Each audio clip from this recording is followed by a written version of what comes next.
So, Bitcoin takes a little bit of a tumble to the downside.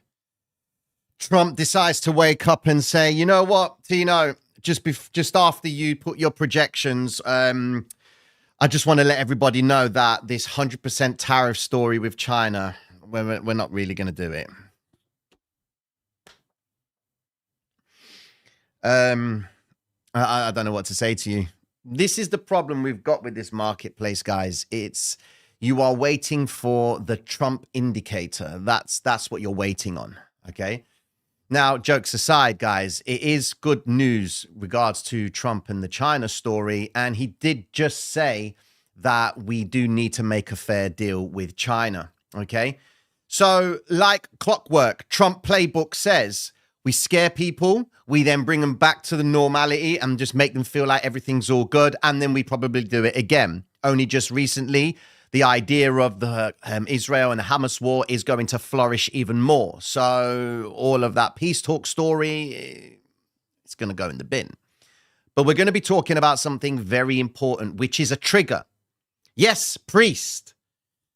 The SOFR, the Secured Overnight Rate Financing Rate. Get it wrong all the time.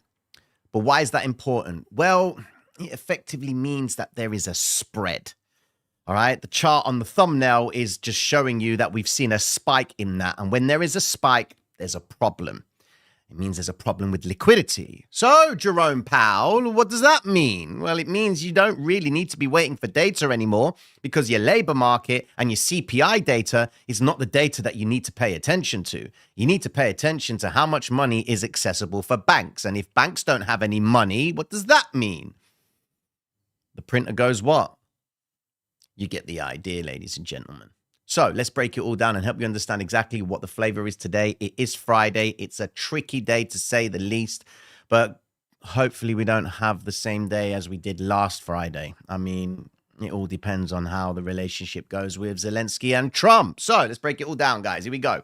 So we've got this story right now that not just Trump soothing trade fears, the story of banks. It says here that most of the stock futures fell 1.5% before pairing the loss earlier on because of Bank of America, Citigroup, Morgan Stanley, Wells Fargo, and the idea, and Deutsche Bank as well. They all dropped because there seems to be a problem with credit. So where's the proof of that?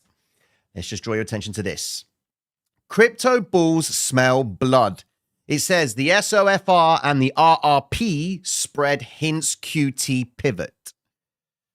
Okay, so let's just break it down. It says here, an obscure spread at the heart of US money markets has just flashed a bright warning. It says here that crypto traders are pouncing on the signal.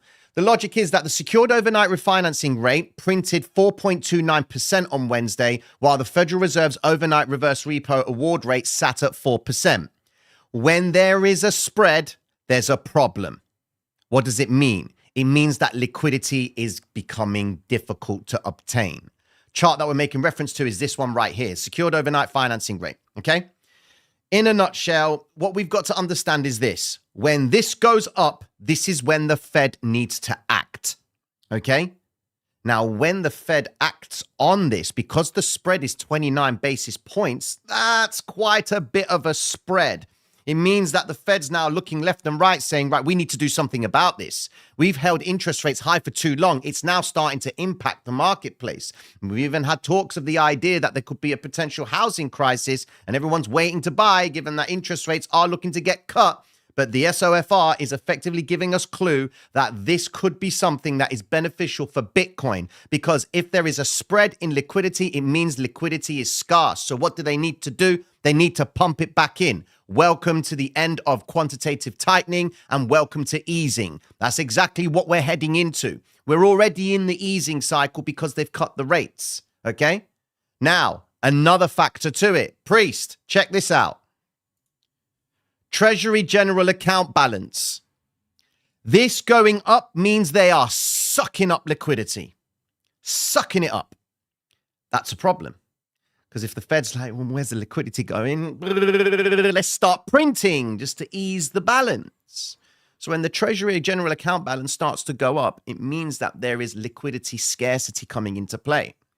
The good news is if there is a spread in liquidity, what happens when it comes to the idea of a recession? Because look, these gray bars here are recessions, and it doesn't look like we're getting those recessions. The only time that we could get a recession if there is genuinely a spread in the bond yields. Going over into it all, you can see that the yields themselves, 2-year yield is currently trading at 3.451%. The 10-year yield is trading at 4%. So as long as the 2-year effectively trades lower than the 10-year, that's all good. It means that investors are not really taking advantage, or should I say, are being concerned about things. Why?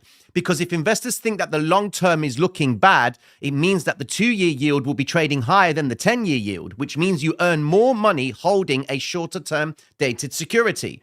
That means there is an imbalance. There's a problem in the yields market. Or should I say, there is a problem with the expectation of investors' yield earnings in the future. If they think that the future is going to be bad, then they're only going to be locking their liquidity up for shorter periods of time. But how is it possible that you earn more money holding a shorter term security? Well, that's where yield inversion comes into play. That's when recession comes into play. When the yield curve inverts, it usually is a signal that things are going to change economically in the future. So investors will then need to react to it. So the question is, what does it mean with the SOFR now? What impact does this have on the marketplace? It effectively tells us that when we do get to the next meeting, because it does say over here that it says, where is it? Where's the talk? Where's the talk of it? Where's the talk?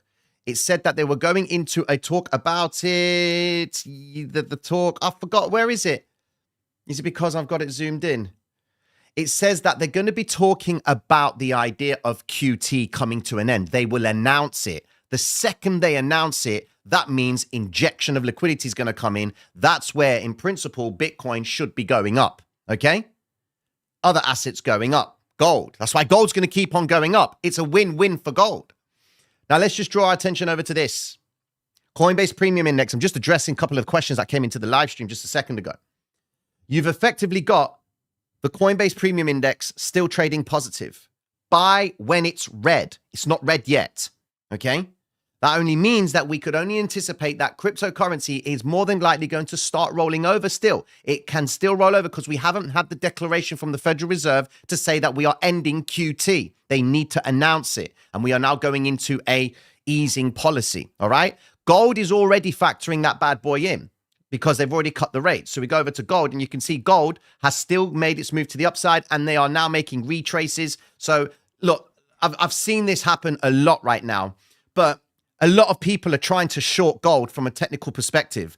Gold is not going to go down from a technical look. It's going to go down from a sentiment look, from a macroeconomic look. If there was an event that the Federal Reserve turned around and said, sorry, ladies and gentlemen, inflation has ticked up and we're not going to cut the rates. The second they say we're not going to cut the rates, gold's price will slump. It will really slump because then it means that investors will then turn their attention over to the dollar because the yield on the dollar will be higher and that will then force them to go into the bonds to lock in a higher rate of return because the expectation of the yield in the future for the dollar will be higher because they're keeping interest rates higher. That means euro goes down. That means yen goes down. But there is talks that the yen is going to increase their interest rates, which will have an impact. It really will, but we're not there yet. But the main factor is that because the SOFR is now spiking and there is a spread, it means that the future is showing that we are going to get an injection of liquidity. The reverse repo chart is trading at significant lows. No one is parking their money in the US government to buy the bonds. Why are they not parking it there? Because banks don't have the cash for it. So with this spread right here of 29 basis points, that tells us that the Fed needs to start acting to sustain the US economy. If your GDP is going up to 3.8% and they're projecting it to continue to stay in those levels, well, we need some cash, sir. We do, because you've kept interest rates so high and you're just saturating the market, squeezing it like hell. Well, you need to start making the printer go brrr, as they like to put it. Okay? Cool. That's the logic right now. It's the only thing that's going to save Bitcoin. Okay? Once they do declare we're cutting it, we're going to stop doing this tightening, we're now going to go into an easing, that logic then says Bitcoin should be climbing to the upside. To back that logic up, if I just show you, you go over to Bitcoin's price action right now, and then you add the chart of the SOFR, but you've obviously got to do it on the daily. So if we just go over to it now, you can see here that the blue line is the SOFR, right? When that goes up, it means effectively the liquidity is okay. Bitcoin goes up. When it goes down, it means Bitcoin goes down. We're seeing it trying to come up now. So it's like a little bit of a divergence. Okay. So that means that we need to see liquidity coming in. Cool. Okay. But this is on the daily. So you've got to be very mindful of that. All right. It's usually a little bit laggard, but sometimes it goes with it. Sometimes it doesn't. But the idea is that if they do inject liquidity into the marketplace, happy days, Bitcoin goes up. Okay. That's something you've got to take into consideration, ladies and gentlemen. So let's just get rid of that. And now let's go into a little bit of other news overall. So Trump, he's going to be talking about trade with Xi Jinping, and the date is around 31st of November to the 31st of October to the 1st of November. So we're probably not going to be hearing anything about it until that time. That's going to be a very volatile time. But going into today, we do have Trump speaking to Zelensky. What's Zelensky and Trump going to be talking about? Well, if it's anything like what happened last time when they did have that conversation where there was a lot of back and forth, and the reporters were doing a good job of showcasing that, the market reacted to it. Remember, Trump wants them to end this war. Zelensky wants to continue the war. And if investors see that there is a strong possibility it's going to continue, then investors are going to price that into the marketplace. Oil's price will then shoot back up. And given that it's now at $54 a barrel, that is absolutely wild. But Trump wants oil to be cheap. Okay? So that's something you've got to take into consideration today at 1 p.m. Eastern Standard. He's going to be greeting the Zelensky, president of Ukraine. So just be very mindful of the marketplace later on today. Now, with that being said, guys, we've just had some interesting news. Some dudes in Florida want to start investing public funds in Bitcoin. It says here that Florida has introduced a new bold proposal that could make it one of the first states to directly invest public funds in Bitcoin and crypto ETFs. Now, we hear this all the time. There is a new ETF or there is a new state that wants to do it. But ultimately, the only one that we really need to be mindful of is whether the US government is going to pick up Bitcoin in terms of a Bitcoin strategic reserve. You can have a state doing it, and there are many states that are trying to do it, okay? But until the US government says we're buying Bitcoin, it's not going to really grab anyone's attention. There are many funds out there that are buying Bitcoin, and Florida's not really going to commit too much of it, but it says here they're going to allocate up to 10% of its major public funds. Well, just pay attention to the ETF, in my honest opinion, ladies and gentlemen, because that's where it's all going. Going over to it, you can see that the ETF has gone down to 804,831, given that it was at a high of 805,000. And it's retraced a little bit going into the Arkham just to understand where we are with that, to see commitment of traders right now. So 3 hours ago, inflows. 3 hours ago, we've seen... Oh, what on earth is going on here? Okay, Coinbase has been sending some like $1.10 to the address. Okay, so yeah, that's a lot of Bitcoin. And outflows has been 12 hours. The last set of outflows was 9 hours ago in total. So nearly $55 million worth of Bitcoin getting sold. Nearly 60, sorry. You know, so it's not that much in outflows. I'm not too concerned about the ETF at all. Going into Bitcoin price action, we can see we've got a little bit of an interesting story, okay? Bitcoin has now done the job of recovering the wick. That's what we needed to see, and that's what I've been looking for Bitcoin to do all week, okay? Now, depending on how Bitcoin behaves in this range, what you've got to understand is this. The participants that swept up the liquidity down here and they made purchases, there's a lot of stops. In principle, there's a lot of stops down here. What there really is there's a lot of bids. Just go and have a look at that. So in front of you, you can see a lot of people have been buying Bitcoin on the drop. There's been a lot of activity. And we do have some significant purchases, 8 million, 18 million down here. You know, we've had some really good purchases. There was a purchase of initial order amount of 600,000 and they transacted nearly 32 million on it. So that was a very big purchase from some participants, but it's showing you that they are looking to buy Bitcoin on the discount. And when you see them buying on the discount, it's good news, okay? Because equally, when you see all of this green, which is showing the buying, it means that there's going to be an instance where the offering is going to come into play. But you can see that the dominance of the bid side, which is this green stuff, is outweighing the idea of the offer. It means that's good news. It means that investors are not looking to offer the Bitcoin yet. So they're going to retain it for longer periods of time, which equally means that Bitcoin's price will then start to work higher. And when it starts to work higher, those offers will then start to come in at higher prices because the anticipation is Bitcoin's price is going to go back up again. Retail's going to look at it and be like, oh my God, yeah, Bitcoin's pumping. That means they're going to have the liquidity to sell into, okay? So that's going to help us understand the future of Bitcoin in principle. But then we go into Bitcoin's price action. This is on the 4-hour time frame. We go to smaller time frames and we just understand where we are with that. You can see it did a little bit of a pump up today. And we've got these red vector candle zones right here, which are a point of interest. Just going over into other assets, you've got the same story from Ethereum. And the thing is, the order flow is suggestive that everything's rolling down, trading away from the Asian session range, but we're at a very significant point here. Now, taking it back to the idea of what I just spoke about in regards to this story, this secured overnight financing rate thing, yeah, it's good news for Bitcoin, but it's not going to get engaged just yet until the Fed declares it, okay? We've had the spike. Now we just need to hear them say we're going to turn the printers and we're going to inject liquidity, because if the big banks are struggling with it all, as it shows right here, okay, then it means that the Fed does need to act. Notice there's no talk of inflation. There's no talk of non-farm payrolls and when that data is going to be released. So it tells you that from a credit perspective, the Fed needs to do something about it. Even though we are not anywhere near a problem of credit in terms of a consumer look, it's where can banks get the money from to put to work? And it's starting to run out. So that's where the Fed needs to step in and start injecting liquidity, which means Bitcoin goes up, gold continues to go up, and all assets, risk-on assets like NASDAQ stocks, they will too also go up because money is going to be accessible. We're in an easing cycle. Don't short gold. You're going to get snapped out. Gold can easily pull back. But I was watching a video last night. This dude was on a live stream and he was shorting gold. And I saw the vector and I was like, dude, that's going to shoot back up, man. And he's like, yeah, man, we're going to tank it. It's going to tank. It's going to tank. About time. It's so overextended. And then it just continued to shoot back up again. So what does that tell you? It tells you that every bid opportunity on gold or every retrace down is just another participant coming in, buying gold on the cheap to then offer it back out again. All right.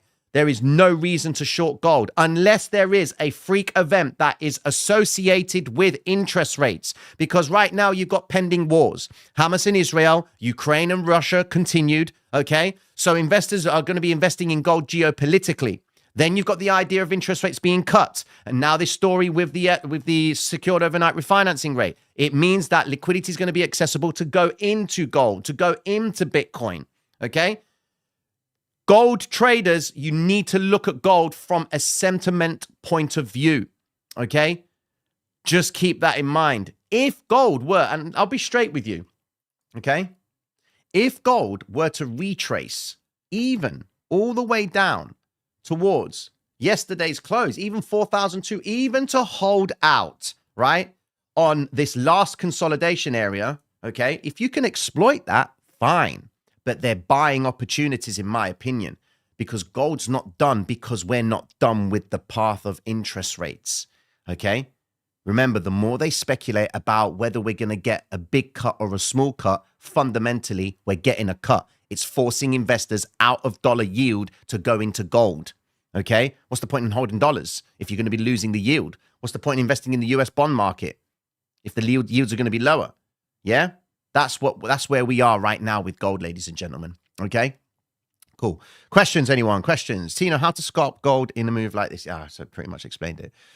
Tino, is Coinbase Premium giving the buy signal? Look, the idea of the Coinbase chart itself is when it gets into the red zone, that's when you are looking to pay attention to buy.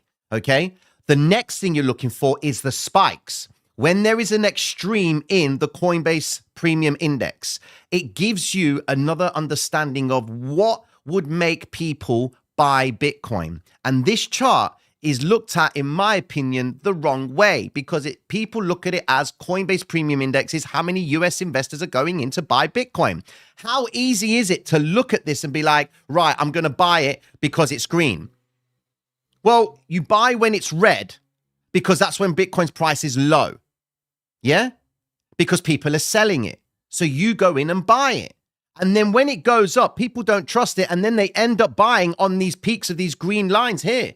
And then they're in it for a short period of time before it then rolls over and shakes them out. You wait until it turns red. The second it turns red, that's when you pay attention to buying Bitcoin. Then you marry up the idea of where we are from a macroeconomic perspective. Bitcoin is moving up and down based on trade talks. What's that got to do with anything? China ain't buying anything from the US with Bitcoin. Why should it impact Bitcoin? But it does, because institutional investors are playing Bitcoin. Okay? Quickly going over and have a look at price action on the daily. Go 4 hour. It's holding out very well. Let's go over to the NASDAQ for a split second. NASDAQ is doing very, very well to reverse from these ranges. Okay, so it's going to be a very interesting day, I think, today. If Trump needs to say something good for the market to continue up. We've got a green vector candle zone there, so you've got to be careful. Tina, the Japanese interest story is yet to unwind, but Bitcoin has already dropped thanks to Trump. Bitcoin's volatility will be thrive, okay? This drop on Bitcoin is nothing. Let's be honest now. All right, it is really nothing. But I'll give you some good news on the Japanese. Right now, they're trying to push for the stablecoin market, aren't they? Yeah, baby, where we at with stablecoins? So $307 billion is the stablecoin market cap. They're expecting it to continue to go up even more. But the Japanese want to try and create their own stablecoin to incorporate it for corporate payments. This is a problem. It's a massive problem for the stablecoin market because guys in the US government, okay, are trying to push for the idea that stablecoins should just be used for payments. So goodbye XRP. Really? Goodbye XRP. We may as well just use USDT or USDC for it, or create our own stablecoin and pay in that sense. All right? They don't want it to offer yield. That is dead. It just should be used for payments. We don't want that. Okay? So if we then start getting a lot of people endorsing the idea of stable coins being used as payment only, well, that does limit stablecoin issuers because they can only pretty much offer the coin itself with no other financial instruments behind it in the sense of services like yields and what have you. All right. In my honest opinion, I do believe that the stablecoin market is going to succeed around $1 trillion. It's going to go. It really is. And we're in the infantile stages of it all, ladies and gentlemen. And that's something you've got to really pay attention to. They need to dethrone Tether in principle because China run the show with Tether. All right. USDC is next up there, right there. So as long as USDC can actually succeed Tether, then okay. And look at all the banks and all the participants. Tether right now is doing well for itself because it was the only thing that everyone could use. Okay. But now they've introduced the USDC and companies on the US stock market where there's more regulations and what have you and control. That's going to then steer more Wall Street participants to suggest it to their clients. And then that's where you'll see the USDC dominance starting to climb up against USDT itself. Okay, so just take that into consideration. We'll talk more about NQ. I mean, NQ, NASDAQ, and look, when it comes to NASDAQ itself, there is one fundamental truth about the NASDAQ and the S&P, and that is the bids and the offers, okay? Just to put it into perspective for you all, I'm going to bring this up just to show you what I'm talking about, okay? This right here is the order flow of the NASDAQ, all right? And it's very important to understand, all right? It's the Atos platform. I've got it on Jigsaw. I've got various depth of markets because I trade various accounts and what have you, all right? But the ultimate thing is this. What the hell was it doing? Yeah. Ultimately, this is what we've got to understand, right? The bids and the offers. Guys that are buying are on the left. Well, someone's just bought quite a bit. They're buying it, okay? And then when it pumps up, that's when people are selling it, okay? Off the back of aggressive participants coming in and buying it, okay? So this is one law with the bids and the offers, and that is when there's been a lot of bids, there's a lot of exhaustion of the sellers. Whoop, whoop, whoop. What's going on? See what I mean? This is why you can never trade the depth of market at the start of the market. It is crazy to watch. It's difficult to watch, and especially with the NASDAQ. The S&P is a little bit easier to watch, but the NASDAQ is treacherous, which is why I don't ever like to be in open trades during the New York open futures, because it just behaves in a frantic way. And how to gauge the idea of price action is very difficult if you're looking at it from a depth of market perspective, okay? Right now, the NASDAQ itself is trading towards its value area high zone because we're trading at the top side of the range, but that's actually changed because of the point of control has adjusted. So that means the idea of value has moved up. Okay. Now, based on what Trump's been saying, it's going to dictate whether or not the market's going to open in a few seconds and then shoot to the upside. It all depends on that because they've done a good job of reversing from these lows. Okay. So I'm just going to stay with you just so you can see what I mean about the behavior of the NASDAQ when it comes to the open. All right. You just pay attention to this. And there you go. Point of control has just changed right there, 1951. So that's when most of the contracts are being transacted, but the market hasn't opened fully just yet. And what you're going to see right now is NASDAQ getting a little bit crazy in the next 40 seconds. And that's when we'll understand where we are with the market. It's going to give us that inclination of how aggressive people want to buy or how aggressive people want to sell. It seems to be bouncing inside of this range. So just monitor what's going on. Look at the price action on NASDAQ on the candlestick, and then you'll get a good feel for what could be happening. So here we go. Here we go, 20 seconds. Look at how it's just making these wide swings. This is how it's a gamble when you're trying to work out direction from this. It is because it can just shoot up, shoot down before it normalizes. So orders are starting to come in now. More contract sizes are coming in. And I always look at the micros on the NASDAQ because there's more contracts transacting so you can get a better feel for it. Here we go.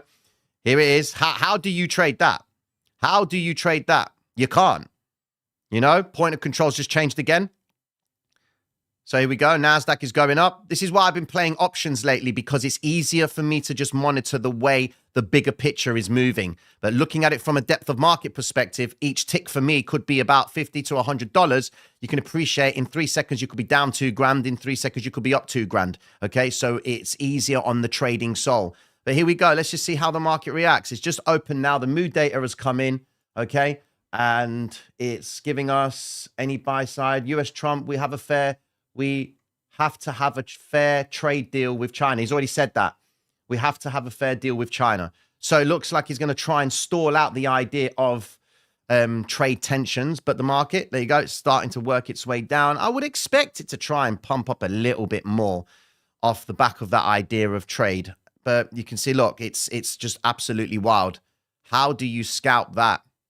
You know, I'm going to give you an example right now, okay? I'm going to open 5 contracts on the NASDAQ, just any direction, just to show you exactly what I'm trying to say about the difficulty of watching this and trading it, okay? So here we go. I'm going to just open. I'm actually going to keep it even less than that because it's just too much. I'm going to go at 2 contracts because I just don't trust the way it's going. So watch this. Order failed. There you go. Just keeping it light. Look at how quick it just... Oh, okay, there you go. It's just shot up $60. There we are. $123. Okay, cool. That's good news for me. Keep going. I didn't mean to do that. But that's how you would scalp the depth of market. But it's just too fast. It's too fast the second the market opens. So just be very careful when you are trading the NASDAQ right there. Okay. Any questions, ladies and gentlemen? Now that the market is open, it's going above the point of control.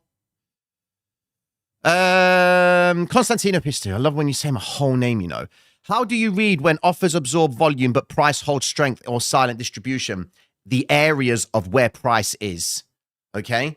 If you see price is making a move to the upside and there's lots of orders coming in, but price is not making a move, it can mean that there is absorption. They're just absorbing all the buyers and keeping them trapped, okay? Equally, when price is dropping to the downside, if it's come down and it's trading at the value area low and everything's going crazy, and then you're like, oh my God, everyone's selling and selling, and then it's going down, but it's not breaking down, then that tells you that there could be absorption from the sellers, or should I say the bids, which effectively tells you that price itself could be getting ready for a reversal. So the only thing that you'd be looking for is a big injection at the lows, which will then usually start off with a green or a blue vector candle, okay?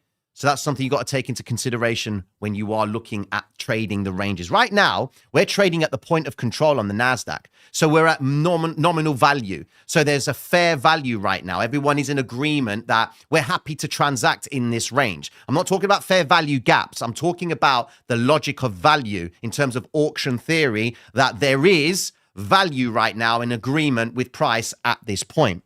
Whatever direction it decides to take is going to be based on the concentration of orders that are hitting the offers or hitting the bids.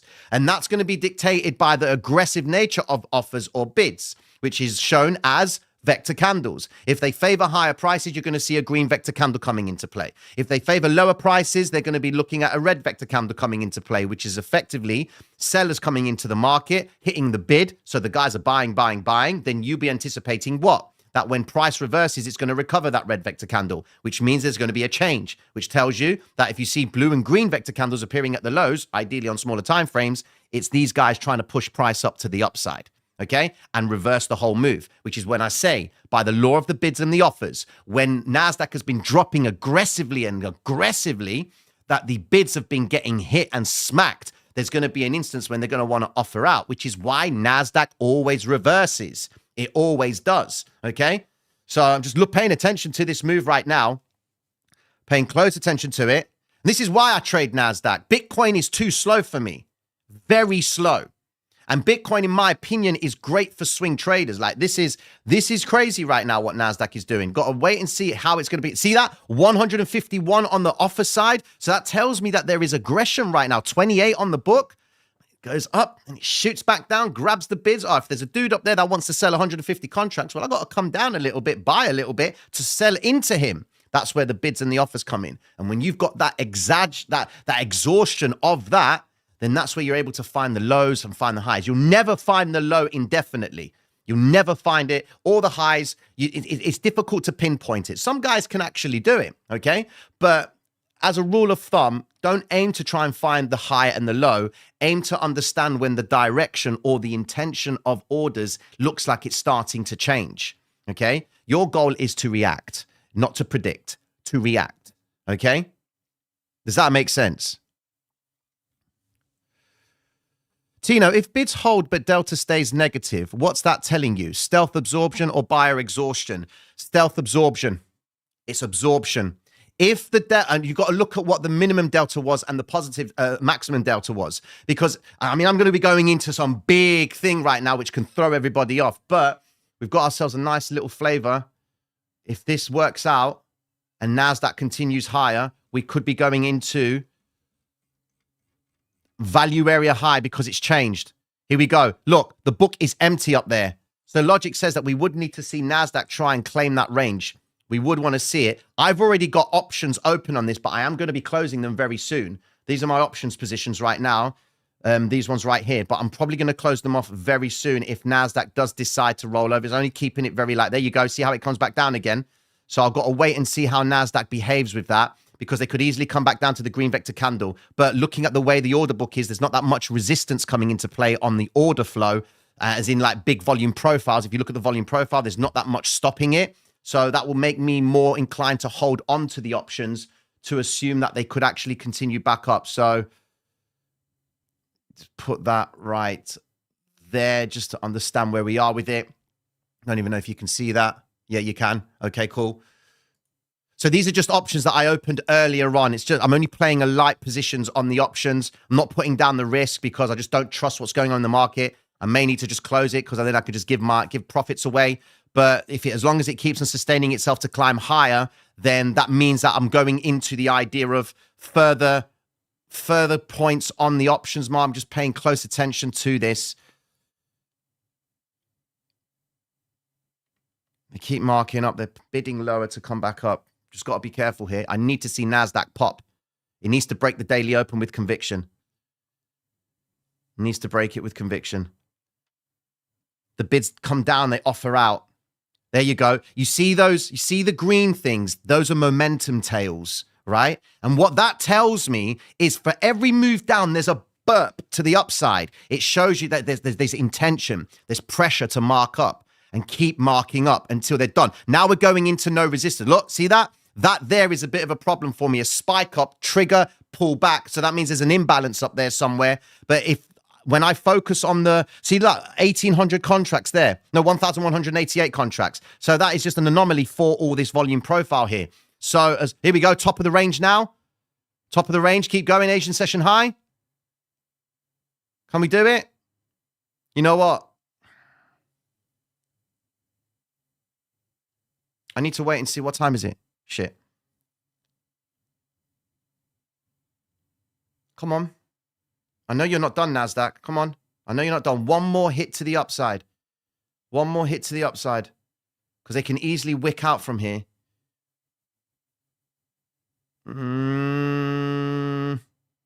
Yeah, you know what? I'm out. I'm gonna settle the options. I'm gonna settle it because I don't have time to watch the option as per se. Hold on. Come on, close. See, this is the problem. Come on, close. There you go. So, what did we do? Let me just put that there. Where are we at? So obviously that was yesterday's gains from, yeah, just forget the 16th. That was yesterday's gains. But today we just made a little 4 or 5 grand. Happy days. That's me done. That's me done. And look what's happened now. It's pushed to snap straight back. Okay. That's how I do it. And the reason why I use this options here is because it's easily managed. I got in shocking prices. 141. Nah, it's horrible strike prices. So I had to be very careful with that, ladies and gentlemen. But yeah, that was a little bit of a breakdown for you all on understanding the depth of market. I do talk a lot about this in the Platinum membership if you want to learn more about it. And there is a lot on there on the Traders Reality website surrounding that and how you can utilize it for the hybrid system. But specifically with NASDAQ, there's laws behind the bids and the offers, okay? And they respect them every single time. You know, and that's where you're able to capture reversals. Look at that. What's that, ladies and gentlemen? That's your stopping volume candle on the NASDAQ, sweeping the Asian session low, reversal to the upside. You know, they do it all the time. It appears all the time. Okay, cool. Tino,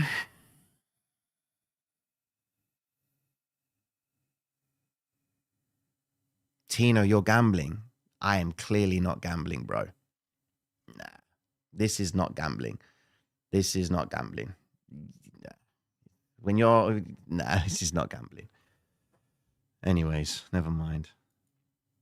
Gold dump. Let's have a look. Hold on. That's good. Good. What is it doing? It's giving you reasons for the retrace. All right? For every vector that it prints, it recovers it because we are in that frame of mind. Sentiment, you trade sentiment and light size as well. Ethereum, let's have a look. What time is it? Good enough to go. Come on, Ethereum. Bitcoin, Solana, Doge. Remember when I said that Dogecoin was at fair value? Well, I was at the bottom of, and it tapped it, for God's sake, man. Absolute annihilating, man. Just quickly go back into X. That's a worry, man. That is just wrong. I don't like the fact that is there, but never mind. Yeah, don't get hooked in. Anyone who says it's gambling has never traded or gambled before. Seeing that vector will be recovered. Yes, which one? We dumped today. Is there an easier way to start off with options and for low money? Listen, this is, for me, these options trades, right? There is a science behind options markets, okay? And what you've got to be mindful of is the amount that you're paying. So for me right now, if I'm going to go and place a call option right now, it's going to cost me £134, okay? Now, if you look at my average contract size of my history here, okay? Today, this morning, I opened 15 contracts, 11, 7. Yesterday, I was opening 25 at 73, okay? But I was opening 15 at 141. That meant that I wasn't going to be in the trade for too long. I just wanted to make a quick buck and leave. I've never planned to trade today, but I've made a quick buck and now I'm off, okay? But when you look at what you actually have to pay, okay, it's going to affect you massively because ideally, I look to pay for options that range between 25 and 80. Okay, that's the fair zone for me. But paying at 137, 135, it means that there's going to be some form of volatility today. So you have to put up a premium for that. And that's what that is, 134, 135. You're paying a high premium, all right, for the strike, which means you're going to get some form of volatility today, all right? So that's why I didn't trade too much today, because at 15 contracts at that level of 133 average, it's costing me £1,400 to open margin, okay? Whereas if I go down and get the 77, which I had last time, okay, which was yesterday's trades, I'd open 25 contracts at a time. That costs me nearly £1,945, to open up, okay? But imagine if I did the same thing, trading the current strike price at the current level for 25. Look how much it costs me in margin. 3.5 grand nearly.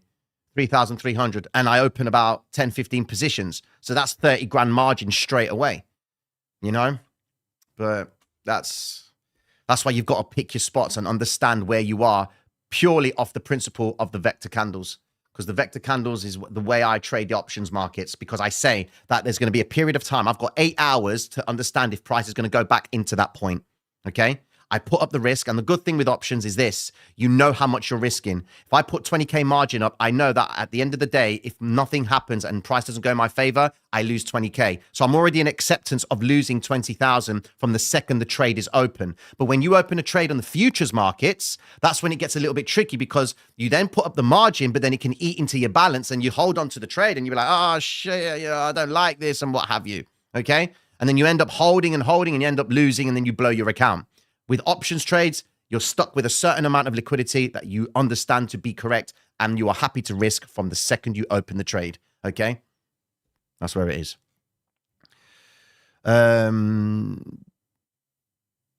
It's just IG index. It's for UK based, because I can't really trade proper options the way I want to trade them on in the US, in the UK, you know? If I could really, you can scalp these as well. You can scalp these options. It's easy, but there's a spread, you know, and that's the issue that I've got with it. Anyways, with that being said, ladies and gentlemen, mad love and respect. I'll be tuning into you all.